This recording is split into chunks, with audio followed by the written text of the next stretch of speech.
जहां हम आपको हर बार एक नई और सनसनीखेज अपराध कथा सुनाते हैं। अगर आप हमारे साथ इस रोमांचक सफर का हिस्सा बनना चाहते हैं तो चैनल को सब्सक्राइब जरूर करें और पास के बेल आइकन को दबाएं ताकि हमारी हर कहानी आप तक सबसे पहले पहुंचे।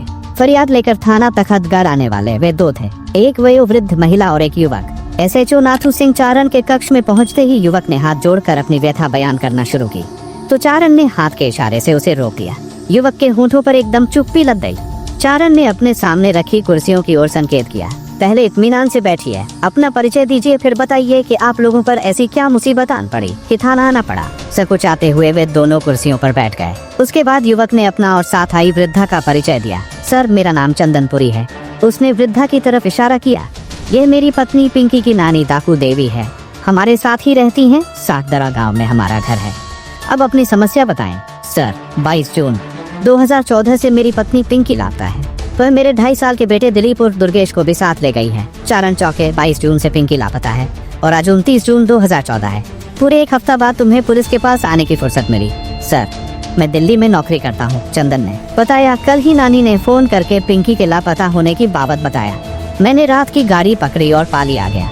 नानी से जानकारी लेने के बाद मैं रिपोर्ट दर्ज कराने थाने आया हूँ।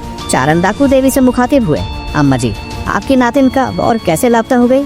थानेदार साहब, मैं क्या जानूं कि पिंकी कहाँ लापता हो गई। खुद गायब हो गई और लोगों को जवाब देने के लिए फंसा गई मुझे। दाकू देवी के स्वर से उनका आक्रोश छलक रहा था। उस दिन पिंकी मुझे और दिलीप को लेकर कुछ खरीदारी करने बाजार गई थी। बाजार पहुंचकर कहने लगी, नानी मुझे चूड़ियां खरीदना है, दुकान पर भीड़ है, भीड़ में तुम फिजूल में धक्के खाओगी।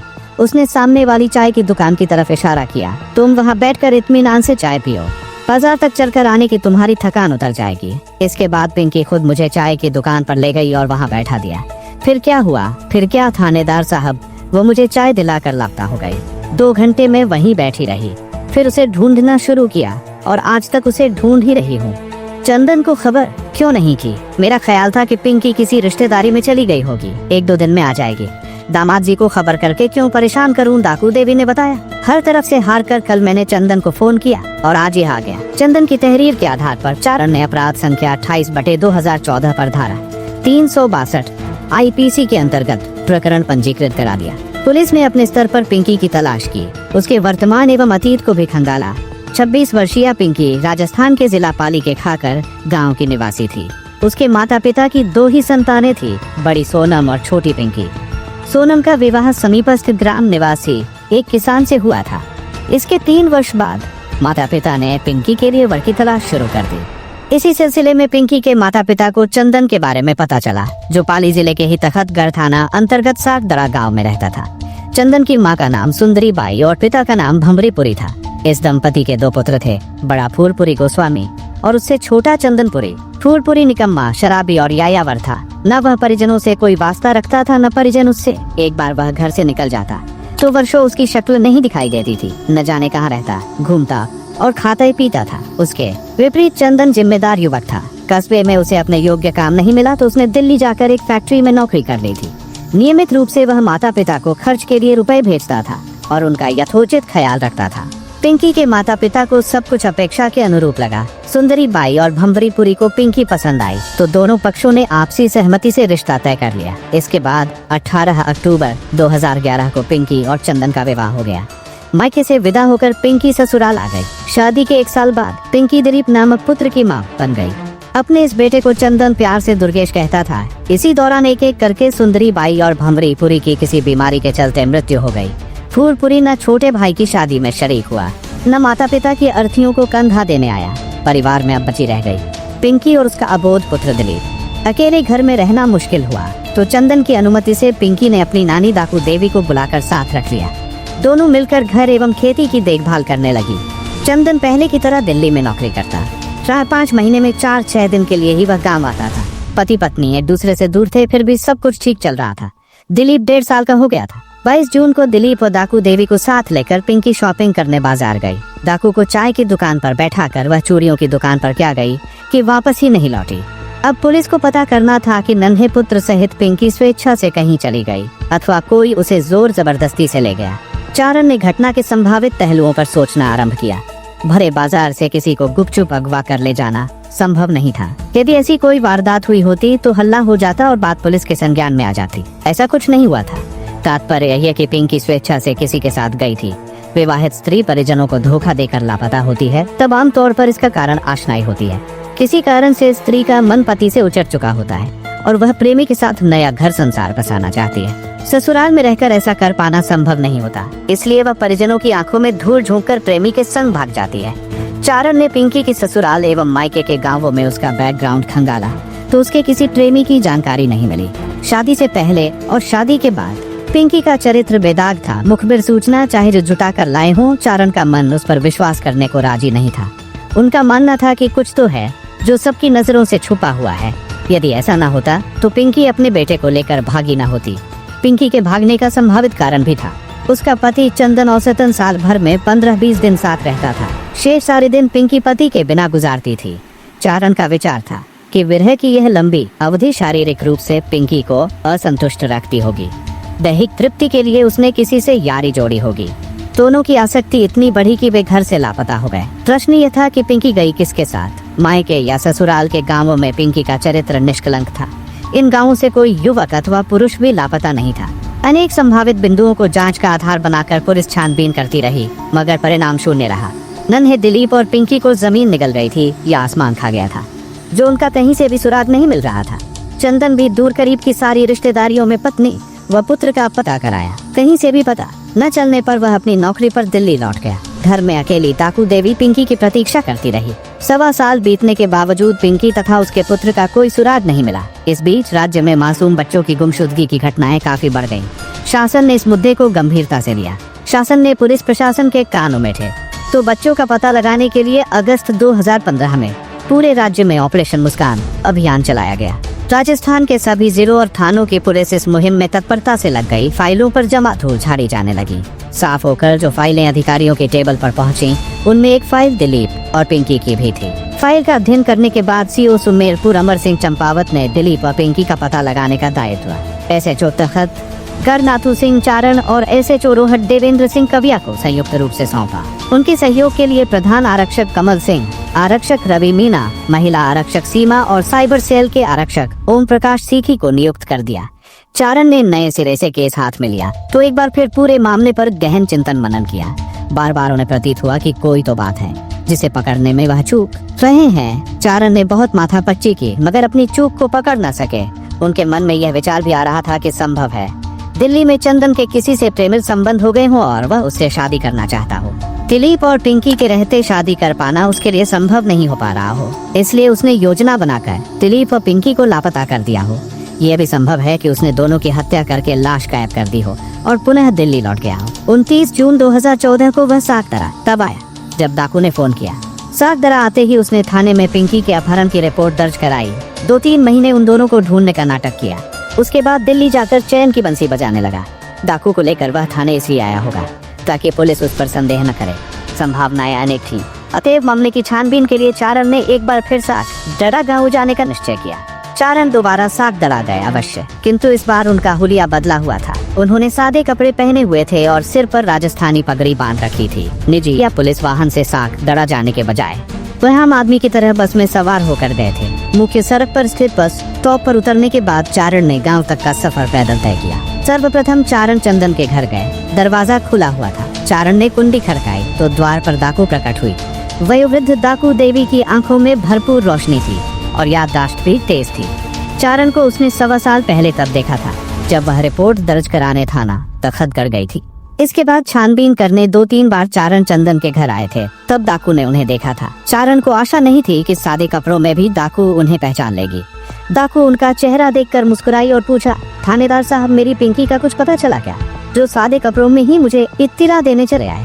चारण मुस्कुराए, अम्मा जी बाहर खड़ा रखकर ही बात करेंगी, घर में आने को नहीं कहेंगी। क्षमा हुकुम। डाकू ने झुर्री भरे हाथ जोड़े, आपको देखकर मुझे सुध नहीं रही थी, आइए ना। डाकू के पीछे पीछे चारण मकान में दाखिल हुए।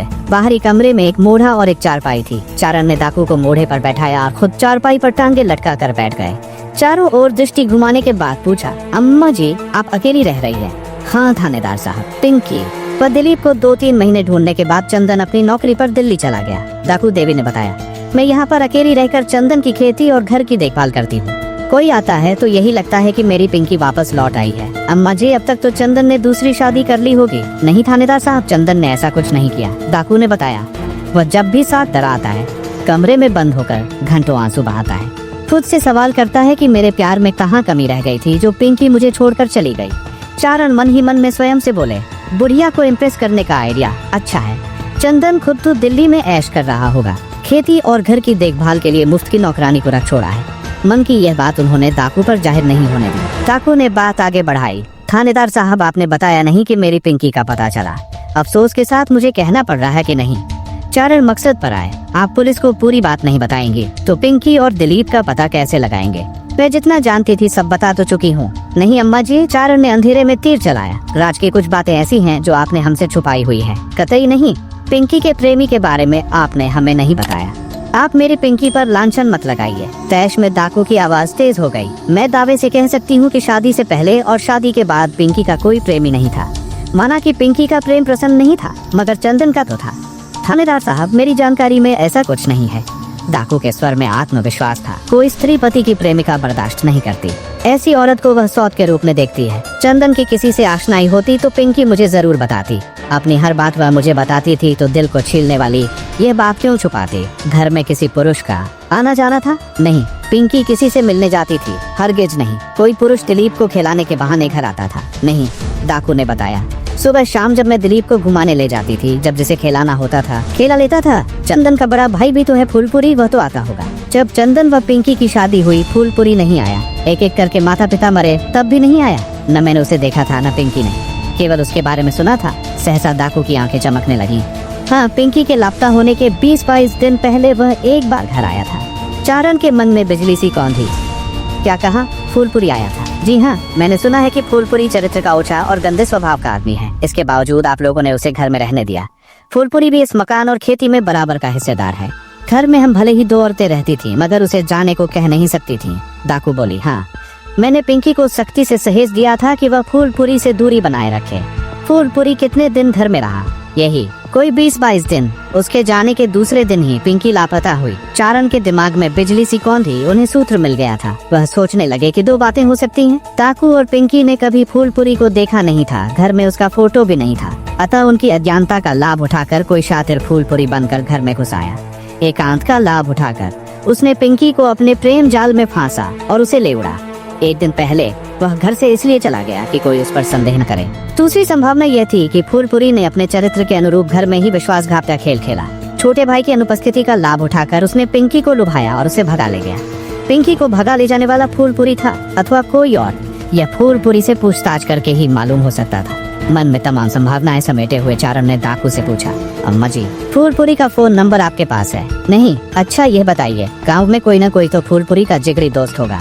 थानेदार साहब, पहले का तो मुझे पता नहीं, लेकिन मेरे सामने जब वह आया था तो सूरज के साथ उसका खूब उठना बैठना था। सूरज का घर कहाँ है और वह क्या करता है?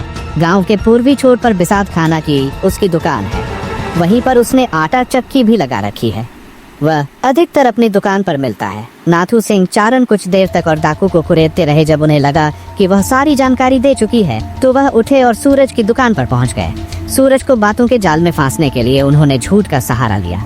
मैं जोधपुर से आया हूँ, वहाँ पर प्लास्टिक की मेरी फैक्ट्री है। अब एक फैक्ट्री और डाल रहा हूँ। फूलपुरी ने मेरी दुकान में कुछ महीने काम किया था, इसीलिए मैं इधर आया था कि दूसरी फैक्ट्री के लिए उसे बुला कर ले जाऊँ। फूलपुरी तो घर में मिला नहीं, लेकिन गाँव में पता चला कि उसका पता और मोबाइल नंबर तुम जानते हो, इसलिए तुम्हारे पास चला आया। सूरज जाल में फंस गया। सेठ जी, मुझे ये तो नहीं पता कि फूलपुरी कहाँ है, लेकिन उसका मोबाइल नंबर मेरे पास है, आप नोट कर लीजिए। चारण ने सेल नंबर नोट कर लिया। इसके बाद वह थाना तखतगढ़ लौट गए। थाने पहुंचकर चारण ने फूलपुरी का सेल नंबर डायल किया तो आशा के अनुरूप वह बंद मिला। अतः चारण ने वह नंबर सर्विलांस पर लगवा दिया। कुछ दिन बाद सर्विलांस सेल ने चारण को सूचना दी, आपका दिया हुआ मोबाइल नंबर तो जून 2014 के अंत से बंद किया जा चुका है। हाँ, जिस फोन में उक्त मोबाइल नंबर का सिम कार्ड लगा था उसके IMEI नंबर से पता चला है कि फोन निरंतर चालू है। बस कुछ दिनों में सिम कार्ड बदल दिए जाते हैं। मोबाइल फोन की लोकेशन भी बदलती रहती है। चारण ने सर्विलांस सेल से वे सारे मोबाइल नंबर नोट कर लिए जिनके सिम फूलपुरी ने अपने मोबाइल में डाले थे। इसके बाद उन नंबरों की कॉल डिटेल निकलवाकर छानबीन शुरू की तो सूत्र से सूत्र मिले और पुलिस व फूलपुरी के बीच का फासला लगातार कम होता गया। सूत्रों से जो जानकारी मिली उससे स्पष्ट हुआ कोई दूसरा नहीं बल्कि फूलपुरी ही छोटे भाई की पत्नी को भगा ले गया था। दिलीप और पिंकी को लेकर वह कुछ परिचितों के घर गया था और उनका परिचय अपनी पत्नी एवं पुत्र के तौर पर दिया था। फूलपुरी संभवतः अपना मोबाइल नंबर बार बार इसलिए बदलता रहा था ताकि पुलिस को उसका पता न मिल पाए। फूलपुरी ने सिम कार्ड तो बदले परंतु सेल फोन एक ही रखा। इसी गलती ने पुलिस को उसका पता दे दिया। सूत्र से सूत्र जोड़ते हुए पुलिस 20 जनवरी 2016 को गुजरात के अहमदाबाद पहुंची और फूलपुरी को भीमजीपुरा इलाके से पूछताछ के लिए हिरासत में ले लिया। फूलपुरी को स्थानीय पुलिस स्टेशन ले जाकर पूछताछ की गई तो जो हकीकत सामने आई वह हैरान कर देने वाली थी। फूलपुरी पिंकी को भगा ले जाने के बाद जुर्म का एक घिनौना खेल खेल चुका था। कई वर्षों बाद फूलपुरी 8 जून 2014 को अपने गांव गया था। तब उसे ये भी पता नहीं था कि चंदन का विवाह हो चुका है और माता पिता गोलोकवासी हो गए हैं। दाकू और पिंकी ने फूलपुरी को पहले कभी देखा नहीं था। फूलपुरी ने अपना परिचय दिया तो दोनों ने विश्वास करके उसे घर में रहने दिया। गांव में प्रायः बहू जेठ का सामना नहीं किया करती। सामने आना पड़े तो वे लंबा घूंघट काटती है। चूँकि फूलपुरी की सेवा करने वाला घर में कोई और नहीं था, चुनाचे विवशता में पिंकी को ही घूंघट काट कर खाना पानी, चाय आदि देने और जूठे बर्तन उठाने उसके पास जाना पड़ता था। पिंकी के घूंघट में होने के बावजूद फूलपुरी को ताड़ने में देर नहीं लगी कि पिंकी खूबसूरत है। फूलपुरी मैली नियत और गंदी सोच का व्यक्ति था ही, इसलिए वह अपना और पिंकी का रिश्ता भूलकर मन ही मन में एक रंगीन खिचड़ी पकाने लगा। फूलपुरी की नजरें लगातार पिंकी का पीछा करती रहती। बातों बातों में उसने यह भी जान लिया कि चंदन साल में 3-4 बार ही कुछ दिन के लिए घर आता है। इसके बाद उसकी नियत और मैली हो गई। वह सोचने लगा पिंकी की उफनती जवानी और पति का महीनों तक दीदार न होना, निश्चित रूप से इसका मन भी प्यासा होगा और तन भी। फूलपुरी को पिंकी बेहद सॉफ्ट टारगेट लगने लगी। कामेच्छा पूर्ति के लिए उसने पिंकी से मौखिक एवं शारीरिक छेड़छाड़ आरंभ कर दी। बहाने बहाने से वह कभी पिंकी की पीठ सहलाता, कभी उसके नितंबों पर हाथ का कमाल दिखा देता। पिंकी चिहुकती तो वह खिलखिलाकर हंसने लगता। एक सुबह फूलपुरी स्नान करके बाथरूम से निकला तो कमर पर मात्र तौलिया लपेटे हुए था। पिंकी सामने पड़ी तो फूलपुरी ने तौलिया गिरा दिया और यूं अभिनय किया मानो तौलिया खुद ही खुलकर गिर गया हो। वह जल्दी से झुका और तौलिया उठाकर पुनः कमर पर लपेट लिया। इससे क्या होता, फूलपुरी पिंकी को जो दिखाना चाहता था दिखा चुका था। अपना काम करके वह मुस्कुराता हुआ कमरे में चला गया। उस दिन पहली बार पिंकी ने जेठ को सरापा निर्वस्त्र देखा। पिंकी के जी में आग सी लग गई। फूलपुरी और चंदन एक ही सांचे के ढले हैं, मगर कितना अंतर है दोनों में। कहाँ फूलपुरी और कहाँ चंदनपुरी। फूलपुरी देखने में ही सच्चा और पक्का पुरुष लगता है, वहीं चंदन दुबला पतला शरीर, पिच के गाल। विशेष अवसरों पर कभी सफल कभी असफल। पति से दूरी पिंकी का जी जलाती थी और उसकी देह भी असंतुष्ट रहती थी, अतः उसका मन बहकने लगा। चंदन 3 महीने से घर नहीं आया था और पिंकी कामाग्नि में झुलस रही थी। उसने सोचा यदि रात को फूलपुरी उसके पलंग पर आकर कुछ करने लगा तो वह उसे रोकेगी नहीं। यूं भी वह घर में ज्यादा टिकने वाला नहीं है। एक बार घर से निकल गया तो कितने वर्ष बाद वापस लौटेगा भी या नहीं स्वयं उसे पता नहीं होता। इस प्रकार देह भी तृप्त हो जाएगी और किसी को पता भी नहीं चलेगा। फूलपुरी कोई गैर नहीं, उसका जेठ है और साल में 1 महीना जेठ का भी होता है। पिंकी ने जेठ की संगत का मन बनाया तो घूंघट छोटा कर लिया और जेठ से हंसने मुस्कुराने लगी। ये देख फूलपुरी की बाँछें खिल गईं। एक दिन पिंकी भोजन की थाली लेकर आई तो फूलपुरी ने उठकर स्वयं उसका घूंघट उलट दिया। घूंघट की बदली में चांद, क्यों छुपाए रखती हो, जरा हमें भी अपने हुस्न का जलवा दिखा दो। पिंकी ने ऐतराज नहीं किया। भोजन की थाली तख्त पर रखकर खड़ी मुस्कुराती रही। फूलपुरी सेक्स का माहिर खिलाड़ी था। उसने पिंकी का चेहरा हथेलियों में लिया और उसके होठों पर अपने होठों की छाप लगा दी। पिंकी शर्माई, मुस्कुराई और कमरे से भाग गई। फूलपुरी होठों ही होठों में बुदबुदाया, पिंकी रानी आज रात हमारा संगम होकर रहेगा। पिंकी को विश्वास था कि रात को फूलपुरी अवश्य उसके पलंग पर आएगा। समर्पण के लिए वह भी शारीरिक एवं मानसिक रूप से तैयार थी। उस रात पिंकी फूलपुरी को भोजन देने गई तो वह उसे देखता रह गया। सजी संवरी पिंकी ने उसे छेड़छाड़ का मौका नहीं दिया और थाली रखकर चली गई। उन दिनों गजब की गर्मी पड़ रही थी। ताकू तो दिलीप को लेकर घर के बाहर खुले आसमान के नीचे सोती थी, जबकि मन ही मन में उसे भय बना रहता था कि ओछे चरित्र का फूलपुरी सोती हुई पिंकी के साथ कोई ओछी हरकत न कर बैठे, इसलिए पिंकी को कमरे में सुलाती थी। बाहर सोने जाते वक्त वह पिंकी को ताकीद कर देती थी कि दरवाजा भीतर से बंद कर ले और चाहे कुछ हो जाए सुबह होने से पहले दरवाजा न खोले। पिंकी दरवाजा बंद करके मुश्किल से सोती थी, लेकिन उस रात उसने दरवाजा खुला रहने दिया ताकि डाकू के सोने के बाद फूलपुरी कमरे में आकर उससे तृप्ति प्रदान कर सके। हुआ वही जो पिंकी ने सोचा था। 1 घंटे बाद ही फूलपुरी कमरे में आ गया। वह दबे पांव आया और आहिस्ता से पिंकी की पीठ से सट कर लेट गया। पिंकी की धड़कनें तेज हो गईं। फिर फूलपुरी की छेड़छाड़ से पिंकी भी बेबस होकर उससे लिपट गई। कुछ देर बाद एक एक करके वस्त्र देह से अलग होते गए। निर्वस्त्र होने के बाद दोनों आपस में गुंथ गए। लगभग आधा घंटे बाद अलग हुए तो दोनों ही आनंद विभोर थे। उस रात से दोनों को सेक्स का ऐसा चस्का लगा कि रात तो रात, मौका मिलने पर वे दिन में भी कामनाओं की शांति करने लगे। चंद दिनों में ही पिंकी फूलपुरी की शक्ति एवं पौरुष की ऐसी दीवानी हुई कि पति व घर भी छोड़ने को राजी हो गई। दूसरी ओर फूलपुरी भी उसे लगातार उकसा रहा था। पिंकी, मेरे जीवन में अनेक स्त्रियां आई मगर तुम्हारा जवाब नहीं। जीवन और संगिनी के सही मायने मुझे अब मालूम हुए हैं। तुम मेरे साथ भाग चलो, कहीं दूर जाकर हम शादी कर लेंगे और मजे से जीवन गुजारेंगे। पिंकी पर फूलपुरी का ऐसा नशा चढ़ा था कि वह फौरन राजी हो गई। घर से भागने का दोनों ने प्लान भी बना लिया। योजना के तहत 21 जून 2014 को फूलपुरी सागदरा से चला गया। दूसरे दिन 22 जून को पिंकी घर में रखी नकदी व अपने गहने लेकर उसके साथ जाने को तैयार हो गई। घर से यूं निकलना ठीक नहीं था, अतः उसने बाजार जाने के बहाने अपनी नानी दाकू को साथ ले लिया। वे सब बाजार पहुँचे और दाकू को चाय की दुकान पर बैठा कर पिंकी दिलीप सहित वहाँ जा पहुँची, जहाँ फूलपुरी उसका इंतजार कर रहा था। फूलपुरी पिंकी व दिलीप को अपने ननिहाल के गाँव सोनाइलाखा ले गया। वहाँ उसका एक दोस्त था मंगलाराम, उसका एक मकान खाली पड़ा था। मंगलाराम राजदार बनकर फूलपुरी पिंकी तथा उसके बेटे के साथ उसी मकान में रहने लगा। फूलपुरी फक्कड़ आदमी था। पिंकी जो रुपए साथ लेकर आई थी उससे थोड़ी बहुत गृहस्थी जमा ली। इसके बाद निर्भय होकर वे दोनों रास रंग में डूब गए। परिणाम यह हुआ कि जल्द ही पिंकी गर्भवती हो गई। फूलपुरी काम धाम करता नहीं था, शराब का भी उसका खर्च था। पिंकी के लाए हुए रुपए खर्च हो गए तो वह उसके जेवर बेचकर खर्च चलाने लगा। सारे जेवर भी गए तो फूलपुरी को पिंकी कमाई का जरिया प्रतीत होने लगी। सोनाइलाखा में रहने के दौरान फूलपुरी की दोस्ती मंगलाराम पटेल और ओम प्रकाश देवासी से हो गई थी। तीनों साथ बैठकर शराब पीते थे। पीने पिलाने के दौरान फूलपुरी ने नोट किया था कि मंगलाराम और ओम प्रकाश की आंखों में पिंकी के लिए हवस है, अतः उसने उन दोनों के सामने प्रस्ताव रखा कि यदि वे उसे मोटी रकम दें तो वह पिंकी के शबाब से उनकी मुलाकात करा सकता है। दोनों राजी हो गए तो एक रात फूलपुरी ने पिंकी को धोखे से नशे की गोलियां खिलाकर मंगलाराम और ओम प्रकाश से उसकी इज्जत लुटवा दी। होश आने पर पिंकी को अपनी तबाही का इल्म हुआ। तब उसने जाना कि जिस फूलपुरी को वह अपना सर्वस्व मानती है उसके दिल में प्रेम नाम की चीज नहीं। उसके दिलो दिमाग में सिर्फ वासना का बवंडर है, हवस का शैतान है। उस दिन पिंकी बहुत पछताई कि थोड़ी देर के आनंद के लिए वह पतित क्यों हुई। घर से भागने का भी उसे पछतावा था। अब वह पति के पास जाती भी तो कौन सा मुंह लेकर, अतः फूलपुरी के साथ रहकर इस आस में जुल्म सहती रही कि कभी तो फूलपुरी में मानवता जागेगी। फूलपुरी के मुंह पैसे का खून लग चुका था। वह पिंकी की देह को दोस्तों के बीच बांटने लगा। पिंकी ने विरोध किया तो उसने पिंकी को बुरी तरह पीटा। बोला, तो मेरी प्रॉपर्टी है, जैसे चाहूंगा वैसे यूज करूंगा। धीरे धीरे फूलपुरी ने पिंकी की देह को अपने जानने वाले अन्य लोगों के लिए भी सुलभ बना दिया। दिन इसी प्रकार बीतते रहे। इसी के साथ पिंकी का गर्भ बढ़ता रहा। पूरे दिनों में भी फूलपुरी मंगलाराम व ओम प्रकाश से पैसा लेकर पिंकी को उनकी हवस मिटाने के लिए विवश करता रहा। प्रसव काल पूरा होने के बाद पिंकी ने दूसरी संतान के रूप में भी पुत्र को जन्म दिया। इसके बाद बेटे को फूलपुरी की गोद में देकर बोली, अब तुम बाप बन रहे हो, अब तो सुधर जाओ। तुझसे किसने कहा था लड़का पैदा करने को? फूलपुरी आंखें दिखाने लगा। लड़की पैदा की होती तो बुढ़ापे में मेरा सहारा बनती। फूलपुरी का विचार जानकर पिंकी का मन उसके प्रति घृणा से भर गया। वह उसकी कैद से निकल भागने और पुलिस के पास जाकर उन सबको जेल भेजवाने की धमकी देने लगी।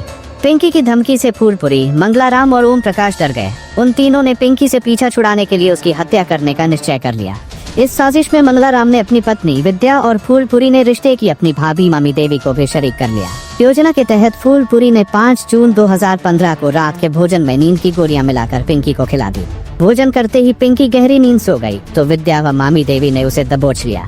फूलपुरी उसकी छाती पर चढ़ बैठा और गला दबाकर उसकी हत्या कर दी गई। इसके बाद मंगलाराम व ओम प्रकाश के सहयोग से लगभग 2.5 वर्षीय दिलीप और मात्र 14 दिन के दूसरे पुत्र का भी गला दबाकर हत्या कर दी। हत्याओं से पहले ही मामी देवी के खेत में गहरा गड्ढा खोद दिया गया था। पांचों अभियुक्त तीनों लाशें वहां ले गए और गड्ढे में लाशें दफना दी। लाशें जल्दी गल जाएं, इसके लिए उन पर नमक डालकर गड्ढा पुनः मिट्टी से पाट दिया। तत्पश्चात पाटे गए गड्ढे पर भारी पत्थर और कांटे रख दिए ताकि कोई मुर्दाखोर जानवर जमीन खोद कर लाशें न निकाल सके। फूलपुरी के बयान के बाद उसे विधिवत गिरफ्तार कर लिया गया। अहमदाबाद में कानूनी लिखा पढ़ी करके पुलिस उसे पाली ले आई। फूलपुरी की निशानदेही पर सोनाइलाखा से मंगलाराम पटेल, ओम प्रकाश देवासी, विद्या और मामी देवी को भी गिरफ्तार कर लिया गया। इसके बाद मामी देवी के खेत से 3 मृतकों के अवशेष भी बरामद कर लिए गए।